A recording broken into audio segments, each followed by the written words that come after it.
Sir, சும்மா வர சொல்லு. Okay sir.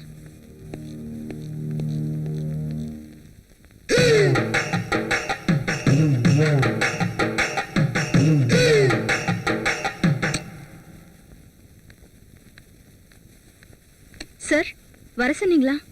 சும்மா நான் ரொம்ப டென்ஷனாக இருக்கேன். வழக்கம் போல் கெஸ்ட் ஹவுஸ்க்கு போயிட்டு வந்துடலாம். வீட்டுக்கு ஃபோன் பண்ணி இன்னைக்கு எப்படி நீ வரதுக்கு லேட் ஆகிடும்னு சொல்லிடு. ம்.